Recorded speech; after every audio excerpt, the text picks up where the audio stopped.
Gamers! So I've pretty much spent all day practicing Tearlaments to try to get better at them, make a deck profile, you know, try to my best to explain it. The thing about this deck is like, there are so many divergent paths that there's really no way that I can like cover everything. We're going to try to cover mostly the basics, the stuff like the good tips that you could know, the kind of stuff that'll help a beginner start getting actually good at playing the deck, because it is a very complex deck.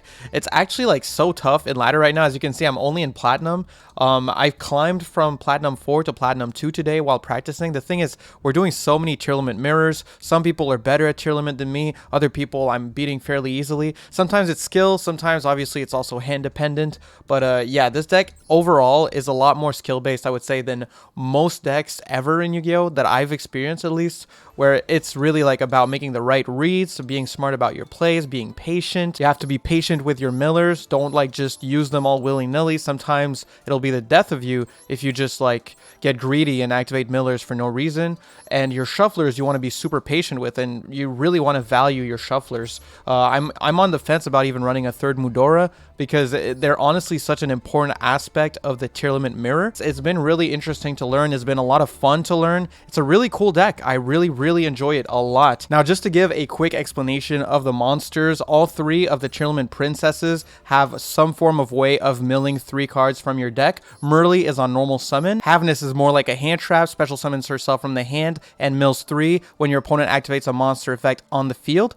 And this is the best one probably when you're going first. Sharon, this one you discard a monster and she special summons herself and mills 3. This is really good because obviously it's going to trigger the graveyard effects of the Tearlament. As you probably know, every Tearlament princess has the graveyard effect of fusion summon using materials from your hand, field, or graveyard, and they get put at the bottom of the deck. So, you know, just a little combo of Sharon, discard one of the other princesses, then you get their graveyard effect after you mill 3. Their graveyard effect is going to trigger. You can make Kit Kalos, put the 2 materials back at the bottom of the deck, and Kit Kalos is extremely important. This is one of your main searchers. This pretty much is your main searcher, and it also will mill 5 by sending itself to the grave to special summon a Tearlament monster from your graveyard or your hand. You want to make your Abyss Dweller as early as possible so that you can actually start using your millers, because if you go Abyss Dweller and then activate like Yugioh and Kelbeck, none of your opponent's graveyard effects are going to trigger, so you can mill their deck rent-free. You don't want to start milling cards from your opponent's deck until you have either Dweller set up or you know they're not playing Tearlament, because if they're playing Tearlament, these are like a last resort. Like, you might want to use your millers in situations where you can't really play if you don't. Otherwise, though, you're not going to be wanting to do this too much. And obviously the shufflers, well, these interrupt your opponent's plays. I'm sure if you guys played any Tearlament in this format so far in the last couple of days, you've seen that these cards are absolutely vital to the strategy, and especially the mirror match.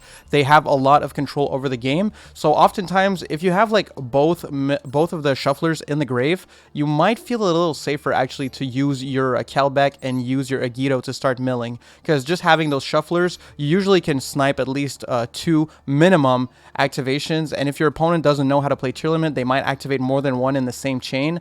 That's another quick tip. If you're playing this deck, you're going to want to activate your princesses 1 per chain. Like, you could mill a Havness and a Merly and activate both in the same chain, but if your opponent has a shuffler and you do this, this is actually such a bad play because they're just going to shuffle both anyway.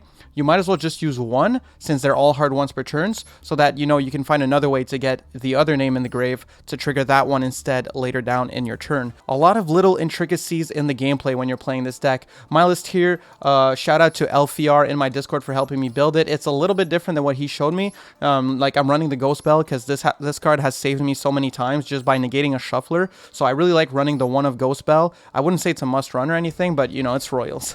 Look at this, it's so beautiful. Hey, I had to run it, you know, it's just beautiful. I've been absolutely loving this deck, having a really good time with it. I think it's really fun. At least the mirror is really fun. I know a lot of people are like being doomers about it and really not happy with the format right now. Personally, I really like it because I'm doing the mirror matches and it's fun. Obviously, I don't have my extra copy of Scream yet. Don't run just 1. If you can get a second or even a third one, do run more. I don't have it, and I'm waiting for that new Duel pass before I craft it. That being said, let's get into some gameplay and also a quick word from our sponsors. This video is sponsored by Brilliant. It goes without saying that in Master Duel, having a good grasp on probability makes a huge difference in improving your plays and deck building. Brilliant Brilliant.org is the perfect place to improve your knowledge in maths and computer science interactively. Choose from thousands of lessons on probability, artificial intelligence, computer science, and more, with new lessons added every month. I'm someone who enjoys learning by doing, so I really like that the courses let me go hands-on at each step of the learning process. 51 is not in here, but we do 51 divided by 3, that's 17. So it's 1 out of 17. Hey, you know, that's why I got a card game channel. You know, that's why we had to do it. The courses are split into short, bite-sized lessons that are gamified to make learning fun and interactive. If you would like to experience all that Brilliant has to offer at no cost for a full 30 days, visit brilliant.org/MasterDuelCentral or simply click the link in the description. The first 200 people to click the link will get 20% off Brilliant's annual subscription. Thanks again to Brilliant for sponsoring this video, and now back to the gameplay. Okay, so let's try to get some good gameplay here. I'm gonna say it is really hard to properly commentate tier gameplay. The timer is really tight, and this deck, there's just so much thinking to do. You have to pay a lot of attention to your opponent's graveyard in the mirror, so a lot of aspects make it really hard to commentate. I'm gonna do my best, though, to try to commentate on my thought process here. We're going second. We have Maxi, Merle, Kelbeck, Golem, and Terraforming. Oh, goodness me, we are not playing the mirror. Oh, no. Oh, no. We are really just about to get stunned here.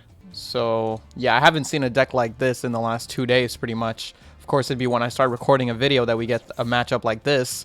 Let's see what we can do here. Let's see how it goes. That's really interesting. We can start with Terraforming here. Let's try to smell out what our opponent is playing a little bit. I'm feeling like, man, there can only be one in there or something like that. All right, we're going to grab Primeval Planet Perlarino. So we can go Perlarino here. So since we... Okay, so they're going to set Terraforming on our field and get rid of our field spell. That is pretty frustrating, I'm not going to lie. Terrors of the Overroot, you know, nice UR trap, I guess. Not bad at all. So they set Terraforming. We won't get to activate it again this turn, but we could actually get it back for later if we wanted to. Since we know we're not playing against tier, I feel pretty comfortable using my millers. I want to try to bait out some stuff here. So we're going to go discard Kelbeck to special summon out the Keldo. And, man, we just have to see what our opponent is on. They're going to... Wait, what? Bounce the monster in hand. Oh, they're playing Labyrinth. Oh, okay. Yeah. Makes sense. In that case, I guess we're going to go Maxi here. We're just going to try to get that free draw. This could really help us. We have yet to normal summon. I'm kind of holding on to my normal summon just in case I were to get 2 monsters on the field and Lava Golem could come in clutch. We'll see, though. It might not. But off this draw, if we draw into a Tearlament monster of some kind, that could be good. Oh, so they're going for the free draw off of the Welcome. They didn't go for the Lovely, so that's good. Let's see here. So we're going to summon out the Keldo. I mean, we can summon it in attack position. We're going second here. And from deck to hand, what do we want to add? I could add the Kelbeck to be able to bounce the Ariana. We're going to grab Kelbeck here. This is definitely the right move, because then we go Kelbeck in grave. That's going to mill their deck, and then that's going to trigger the Kelbeck in hand. So, draw 1 and special summon. No, nothing to special summon. Okay, we start milling. That's good. Oh, okay, so we milled the lovely Lady Labyrinth. We love to see it, and we got it. Oh my god, that's great. We milled our Rhino Heart here. This will help us play a little bit. That is amazing. They're going to go Max C here. That is not an issue. I am totally fine with Max C being activated here. I do want to go Kelbeck. We're going to try to get as many bodies on the field here. We want to go for game as soon as possible. I am a little worried about the back row, but like we kind of have to just play into it at this point. Kind of just have to. Okay, so bounce that. Then Rhino Heart will special summon itself. And we can discard the Merle. All right, let's go Merle effect in the grave. We're going to make ourselves a Kit Kalos, and we can go Rhino Heart to send something to the graveyard here. Chiron. I think it's supposed to be like Siren or something. I don't even know. All right, let's go Kit Kalos here. I want to keep that Siren in the grave. You'll see why very shortly. So let's go for these two. Oh, what the? Bro, I'm goofy like that. Okay. See, like, I start to do misplays when I'm talking, bro. When I'm talking, I'm not thinking. All right, summon the Kit Kalos here. Kit Kalos effect. It's fine. This still works. We're just going to send the Sharon to the grave this way instead. So let's send the Sharon this way. And we do we add it to hand? I mean, we might as well, just in case they have a called by. So we're just going to go for it, right? Going to go Kit Kalos effect here. Attributing herself. Yeah, to special summon out the Sharon from the hand. Then Kid Kalos can trigger in the grave, mill some more cards. All right. Havness in the grave. That's really good. We can get ourselves... We can either get... I think we probably want to go for Kaleido Heart here, using the Havness in the grave as well as the Rhino Heart and the Kit Kalos in grave. I just want to try to bounce one of these at least. So yeah, get those back at the bottom of the deck here. And summon the Rhino Heart. Not Rhino Heart, I mean a Kaleido Heart. Alright, Kaleido Heart effect. Hopefully we can bounce the right one here. Hopefully we can bounce the right one. Now, I am worried about this back row, but I don't think there's really anything we can do to stop it. We could go for Dark, and we could bring back the lovely Labyrinth. That could be a way to force it out. Let's do it. Yeah, I like that. Let's go take the Protector, take the Sharon, go for Dark, and we can go Dark effect to grab the lovely Labyrinth. So that does not force it out. All right. Interesting. Yeah, man. This deck is really lacking in ways to deal with back row, unfortunately. Yeah, well, it is what it is. If we're lucky, this is game here. Oh, I can even grab a trap from my grave. I guess we'll do it. Lovely Labyrinth. We're going to grab our Infinite Impermanence. Why not? We're going to put it in the middle zone here. All right. Let's see if we got it. I'm thinking we didn't because our opponent would have probably scooped. All right. Attack. Okay, we did it. Oh, my God. That was so stressful. I didn't even know what to expect. I guess we'll use that as gameplay. I can show you some Tearlament mirrors to like kind of explain the thought process without having to actually act it out, because Tearlament mirrors while commentating are just insanely difficult. So I've got some good replays. All right, so here I have a replay with a really huge grind game. It's a tier mirror, of course. So we get to showcase the mirror here, and it goes for a pretty long time. It's a pretty insane grind game, so I think it's going to show a lot of the intricacies. So our hand is very humble here, so we have to go Scream and normal summon Merly. This is like not ideal for a starting hand.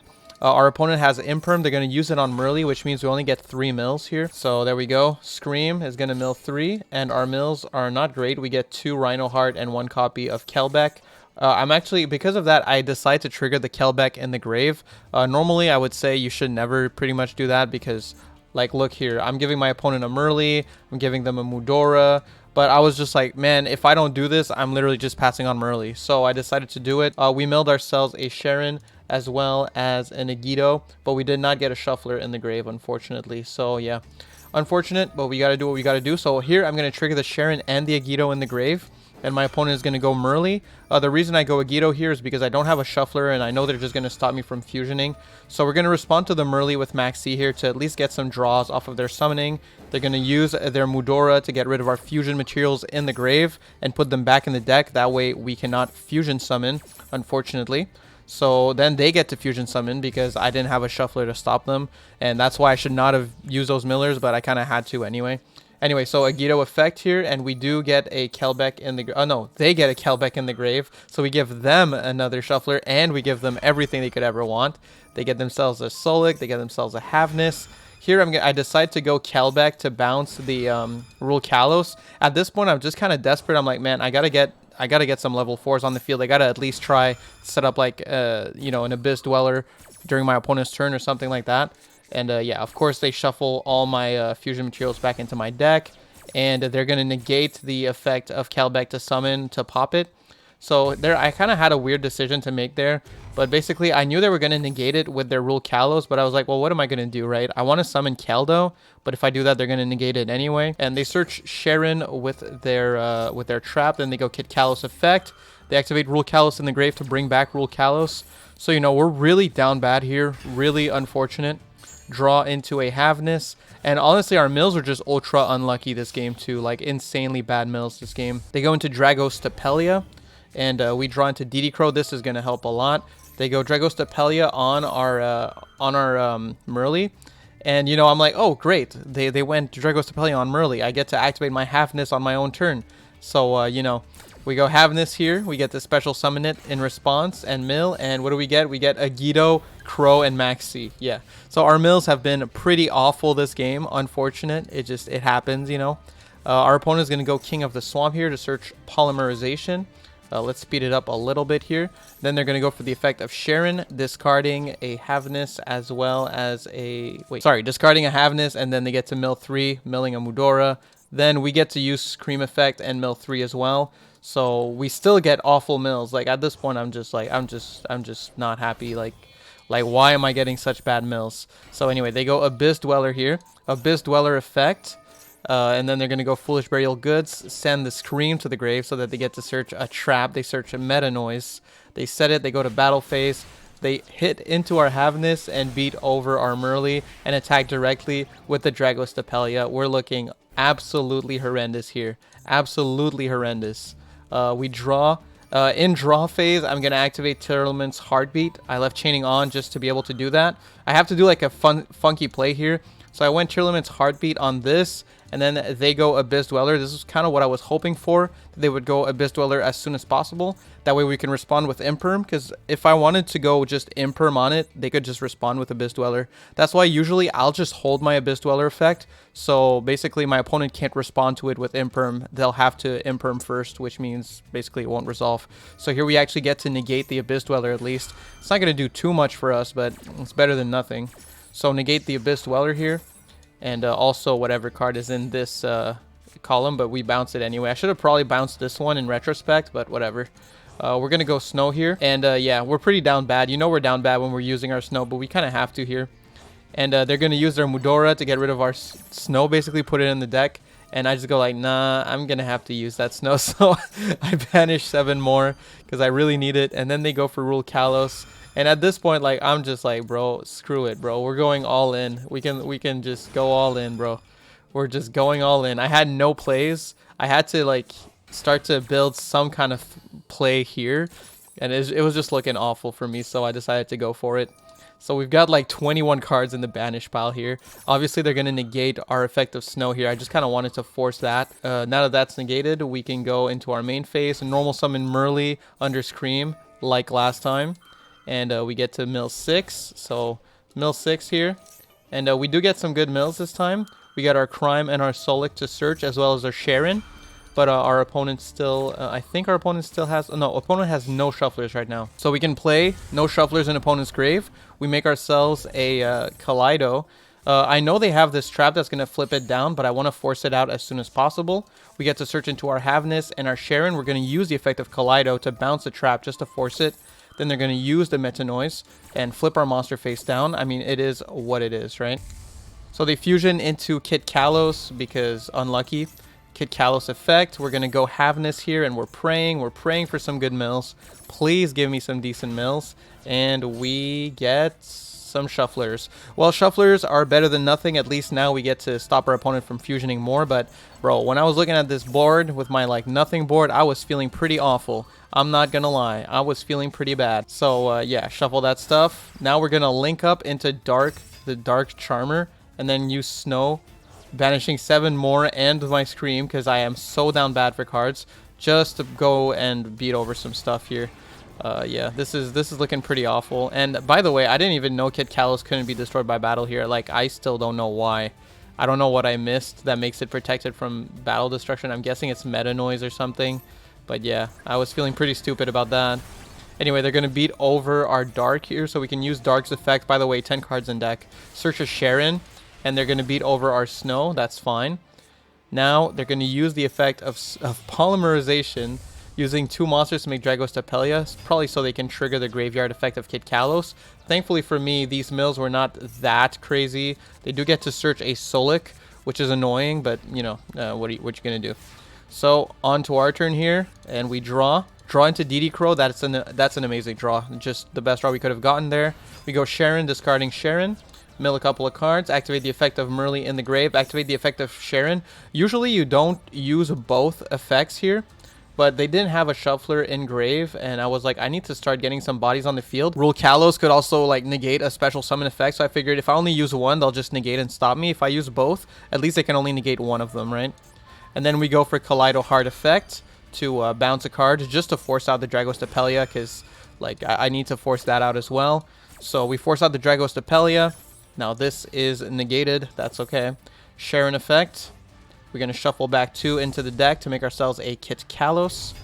And then Merly has no materials, I guess, or something. Oh, yes, because I shuffled back the Merly. That was a mistake. I should have shuffled back the Sharon. Oh, well. Shuffled back the wrong Sharon. It is what it is. They negate our Kit Kalos, so we go to battle phase here, and we beat over the Dragos Tapelia. Main phase 2, end phase. I mean, nothing else we can do here. And now I'm just hoping for my opponent to not draw into anything too crazy. We do have DD Crow, which is why I'm feeling a little bit safe. So they go for their Solic. I was just waiting for that to happen. Now we can go DD Crow and stop the Sharon. And that's really good for us here. We're in a good position because, like, their monster, like, we can just crash these two whenever we need to. Our life points are really low, though, because they will beat over our Sharon, and we're, like, at 900 life points to their 7,000, which is not great. But here we go. We draw into Rhino Heart. That is an amazing draw here. We needed something to bait out that Solic. So that's really good. We go Rhino Heart, and they have to use their Solic here. So they're going to use it, send their Rule Kalos to the grave, and then we're going to use the effect of Kit Kalos now that they've used it on that so that we can bring back our Sharon. And we're going to use the effect of Kaleido because it's negated and I'm just being goofy with it. Go to battle phase, attack a little bit. I'm not sure why they didn't bring back Rule Kalos. I thought it could bring itself back, but yeah, it's sent to the grave by card effect. I don't know why they didn't special summon it. I'm still confused about that. But anyway, so we do a lot of damage here in this turn, and then we set up a Time Thief Redoer. Just wanted something with a bit more pressure. Here we could send like our Sharon to the grave and start fusion summoning. They had no shufflers, so I figured like there's just no way that they can really do anything here. Either way, it worked out. Our opponent sets a monster. We draw into Called By. We use the standby phase effect of Time Thief because why not? And, you know, just go for game here. Just go for game. So, yeah, pretty insane grind game. Pretty insane match there. But I do think like it goes to show a lot of the like crazy interactions that can happen in these matchups. That was a really weird game. Maybe not the best showcase, but I thought like a really long grind game would have been an interesting way to showcase the decks. And my opponent's deck was a little bit of a different build and also really, really solid. So yeah. All right, and for the next replay here, I just kind of want to show the best case scenario. This is not like a mirror. Actually, I don't even know what deck I was playing against. It was like a weird Charmers list. I've been seeing some Charmers recently. I don't know why. Like, I don't know why Charmers got suddenly a little bit popular. That is really random. But yeah, I saw them more than once in the last 2 days for some reason. Anyway, so we go like Diviner, send the Kelbeck, and we do a little bit of milling here. We get to trigger Sharon in the grave, and we decide to special summon out the Yugioh from the hand, just so that we can like make a Baron later using a level 4 and a level 6. And we get to special summon out the Mudora from our grave. Then we use our Sharon's effect to make a Kit Kalos. Kit Kalos effect, send the Merly to the grave. Then using these two, we can go into Baron de Fleur. Beautiful. Then we can use the effect of Kit Kalos, tributing herself to bring back Merly. So doing that, we get the Kit Kalos mill effect, and we get the Merly summon effect. So we get to mill 8 in total here. So mill 3 and then mill 5. That's totals to 8. Get to use the graveyard effect of Merly as well as Solic to search a monster from our deck, as well as Scream, which allows us to search a trap. So yeah, this is basically just a deck when it's really like popping off, you know. So Solic searches the Havness here because Havness is good on your opponent's turn. It's basically a hand trap. It just basically like it's like Floowandereeze. You get to play on your opponent's turn. We make our Rule Kalos, which can negate special summons. I go Foolish Burial to send a Havness because we have it, and I decided to go balls to the wall with it today. And we make ourselves a Kaleido Heart. So Kaleido Heart. Then we use these two to make a Sprite Elf, and we set our Tearlament's Crime. Sprite Elf is going to bring back the Merly, sorry. And yeah, that's going to be about it. The reason I set up Sprite Elf here is so like on my opponent's turn I could bring back the Diviner. Then I could go like Diviner effect, send a Miller if that helps me, if I need it, you know. That's basically the only reason I set up Elf here. And this here, the Merly, I don't even know why I summoned. Oh yeah, I summoned the Merly for the Crime, to have like a cost for the Crime, because I forgot that Crime is just a discard. Our opponent is playing some weird like Charmer stuff. So like, I mean, obviously we win. Like, it's just nothing to say here. They go Called By after our Elf effect. I'm like, you know, I'm just gonna negate that Called By. I don't even care. Like, I'm playing against Charmers, you know. So we bring back our Diviner effect. We send a Miller here. So send a Yugioh effect. We're gonna mill some more cards, and our opponent is gonna beat into our Elf for some reason. Like, okay, set 3 cards and pass, you know. So pretty solid. Maybe I should have held on to that Baron negate, but whatever. Then they're going to take control of our Baron de Fleur. I could have negated that, but I didn't. I didn't feel like I needed to use my Crime because I just go Lava Golem, and, you know, we can keep our Omni Negate for something more important. Then we go Dark, bring out their Dimension Shifter to our side of the field just for an extra beater. then they're going to go Crackdown on our Kaleido Heart. That's where I decide, okay, no. We're using our Tearlament's Crime here. This is where you want to use it. So Tearlament's Crime, discarding the Kelbeck. And now we can trigger the Kelbeck in the grave just for funsies, you know, just because we can. And of course, they're going to scoop it up. But yeah, I just wanted to show, like, you know, like when the deck pops off, it pops off, you know. It's not always like that weird tier mirror that I had. All right, so now for the card by card, this is the deck I'm running with right now. Of course, there's a lot of different good builds for this deck. So, you know, some people like to run the Shaddoll engine. Personally, I don't really run it. I find Winda to be a little low impact. Oftentimes I see Winda and it just kind of reassures me because it tells me, okay, for now my opponent can't really like special summon very much, so I can do like other things, and it's pretty easy to deal with Winda in this deck, I find. But anyway, so we're running 3 copies of DD Crow. I think this is the best hand trap in the format right now. I'm running 3 Maxi. I was kind of underestimating Maxi on the last like staples tier list. I was saying it was like not as good as it used to be, and that's kind of true actually, because you can take like a Maxi challenge and still feel like kind of decent when you're playing Tearlament, in the mirror at least. But still, like, Maxi drawing into Havness allows you to play on your opponent's turn, or, you know, it can draw you into Lava Golem, so that on turn 2, you know, you can just kind of clear the Tearlament monsters without triggering their graveyard effects. It's just really, really good. We've got 1 copy of Diviner of the Herald. I don't really think I need more, but I have considered maybe playing a second one just to boost the consistency of me drawing it. It is a good card, but it's not really your go-to starter. Normally, you don't really want to use your normal summon on Diviner, but sometimes it just works out that way. But ideally, you actually want to bring it back with the Elf most times. Like, you know, you want to mill it, bring it back with Elf, and then make yourself a Baron de Fleur. We've got 2 copies of Merly, of course. This one is like your level 2, your access to Elf, and, you know, it's the most basic of the Tearlament princesses. Like, you just summon it and mill 3. We've got 1 copy of Ghost Bell. I already explained why I like this card in the deck.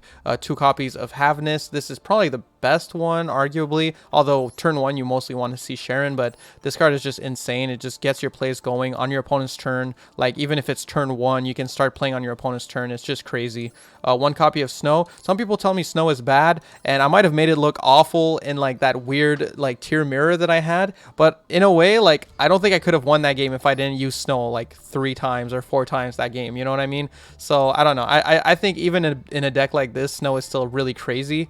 We've got 3 copies, of course, of Rhino Heart. This card is amazing. It's Foolish Burial. It's a really good starter.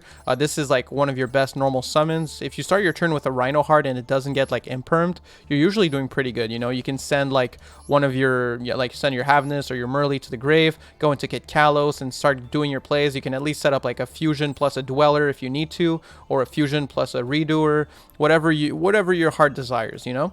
It's a really good starter. We've got our 2 Keldo, our 2 Mudora, our 2 Kelbeck, and our 2 Agido. I have considered maybe playing 3 Mudora. A lot of people do. I'm just kind of mixed on it. I prefer drawing into my Tearlament cards, so that's why I haven't done it, but I am considering it because having those shufflers is like priceless. You really, really want to mill those shufflers when everyone is playing tier.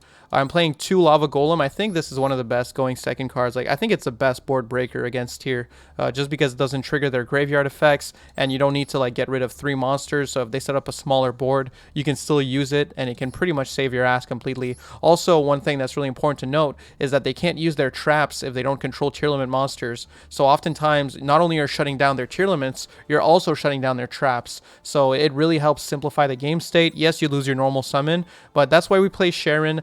Sometimes, you know, just going like special summon Mudora by discarding one of these, or special summon Keldo, that does the job too sometimes.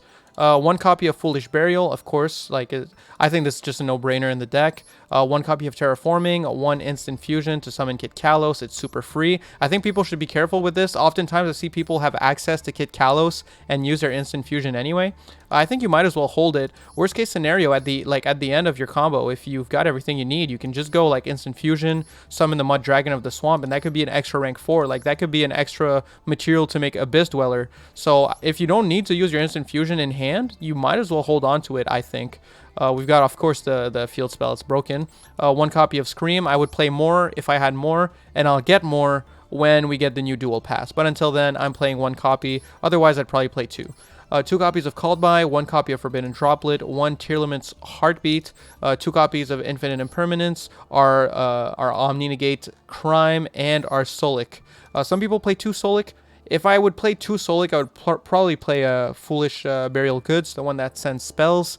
But I don't play it, so I only play 1 Solic. And for the extra deck, we've got Mud Dragon of the Swamp. This card is really, really amazing. For one, just the targeting protection, the fact that you can use its effect, change its attribute to make it so your opponent can't like imperm your Kit Kalos and stuff like that is already really amazing. But also, like I said, sometimes just the fact that you can get a level 4 on the field off of your like fusion effects just to go into like your Abyss Dweller or your Time Thief Redoer can make all the difference. So like I really, really like this card. Also, you can use your DD Crow as the other material to make it. So, you know, you can just hard fusion into it, and it's really good. 1 copy of Kit Kalos, 1 copy of Dragostapelia, 1 copy of Rule Kalos, and 1 copy of Kaleido Heart. We've got the Baron de Fleur that is actually pretty easy to summon in the deck. Abyss Dweller is a must-play in any deck that can make it right now. 1 copy of Baguska. This is absolutely a must-play in the deck. Completely shuts down a bunch of strategies. It's just good. It's especially good against anti-meta strategies like Floowanderees and Exo Sisters will really struggle at beating Baguska. If you get D-shifted, you might want to just go Baguska. If you get Maxied, though, you might want to just go Redoer. If you can get 2 level 4s with like 1 Sharon equipped, you know, to the Redoer, then you can just detach the Sharon on your opponent's turn and start fusioning on their turn so that you don't have to commit too much to the Maxi, you know? Then, of course, I'm playing the Zeus. Some people say that it's not necessary. This card has won me many games. I think it's necessary, personally. 1 copy of IP Masquerena, 1 copy of Dark. Everyone's playing Tier. You might as well run Dark. 1 copy of Elf. We've got our Topologic Bomber Dragon. I didn't get to show this in the video, but this has won me quite a few games. Basically, that's actually why I'm running IP Masquerena. There's a line where we can go like Sprite Elf, get 2 monsters on the field, make IP Masquerena, if we have Snow in the grave, of course. And then during our opponent's turn, we can just go IP, go into Topologic Bomber Dragon, and then special summon Snow to a zone it points to and just clear the whole field. It's really, really solid. It's super useful. And then 1 copy of Avramax. This card is just hard to out for some decks, and that's basically why I'm running it. There's a lot, actually Tier has a hard time outing the Avramax. So yeah, just a really good card. Other than that, I really love the deck. I think it's a ton of fun. I know a lot of people, like I said, they just don't like the format right now. And fair enough. I'm looking forward to the next event. I heard that it got leaked. It's going to be like a Earth, Wind, and Fire, Water event. So, you know, that's going to be cool. I'm really looking forward to it. You know, I love those. I know some people might start calling me like a meta sheep or something. And it's like, I mean, it is what it is. People can think what they want. I like rogue decks. I like good decks. I just like what I like, okay? Anyway, that's it for me. Huge shout out to my UCT tier members. That would be Raptor Rapture, Bonkerman for 20, Dad Dude Joey, B-Dubs, Hit or Miss JT, as well as JQ the King. You guys are amazing. Thanks also to people in the baby tier, miss tier, people over on Twitch, and you who's liking, commenting, subscribing, doing all that good shit. Thank you so much. Okay, I'm out of here. Peace.